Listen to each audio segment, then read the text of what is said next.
رحمہullah، ان تمام لوگوں نے جو آرا کی ہیں اس کو شیخ محمد بن صالح العثیمین نے اپنی کتاب حکم و رسالت و حکم تاریک الصلاح کے اندر ان چاروں ائمہ کی آرا، ان کے خیالات کا تذکرہ کیا ہے۔ امام احمد بن حنبل کہتے ہیں اگر ایک آدمی بے نمازی ہے اور وہ توبہ کر کے پلٹتا نہیں ہے تو اسے قتل کر دینا چاہیے، اسے مار دینا چاہیے، اس کا سوسائٹی میں رہنے کا کوئی بھی حق نہیں ہے، اسے دنیا میں جینے کا کوئی بھی حق نہیں ہے۔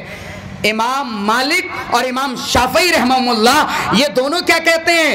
یہ کہتے ہیں وہ کافر تو نہیں ہوگا لیکن بے نمازی کو قتل کر دینا چاہیے۔ کون قتل کرے گا؟ حاکم وقت قتل کرے گا۔ جہاں اسلامی حکومتیں ہیں وہاں کے لوگوں کی ذمہ داری ہے کہ وہ اس کا حساب برابر کریں گے۔ امام ابو حنیفہ رحمۃ اللہ علیہ کہتے ہیں کہ بے نمازی یہ اس کو قید خانے میں ڈال دینا چاہیے، اس کو قید میں ڈال دینا چاہیے۔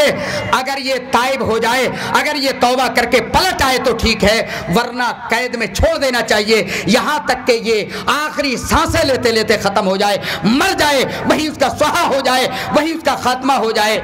معلوم یہ ہوا ان دلائل اور قرآن و حدیث کی ان باتوں سے، امام کائنات کی تعلیمات سے اور ائمہ اور علماء اور صحابہ کے عمل سے اور ان تمام کے اقوال سے یہ بات روز روشن کی طرح عیاں ہو جاتی ہے کہ نماز کے چھوڑنے کی کہیں پر بھی گنجائش نہیں ہے۔ اگر نمازی بے نمازی بن کر کے ہم زندگی گزاریں گے تو اللہ کا عذاب دنیا میں بھی آئے گا اور آخرت کے اندر اللہ جہنم واصل جہنم کر دے گا، جہنم میں ڈال دے گا۔ اللہ رب العالمین سے دعا ہے بار الہ ہمیں نمازیں پڑھنے کی توفیق عطا فرما۔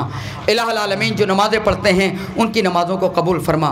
رب العالمین جس مقصد کے لیے تو نے ہمیں اس دنیا کے اندر پیدا کیا ہے، رب کائنات ہم تمام کو، تمام مرد و عورتوں کو سمجھ کر کے اس ٹارگیٹ کو، اس مقصد کو سمجھ کر کے اللہ کی، خالص اللہ کی عبادت کرنے کی توفیق عطا فرما۔ اے اللہ خشوع اور خضوع کے ساتھ میں نمازیں پڑھنے کی توفیق عطا فرما۔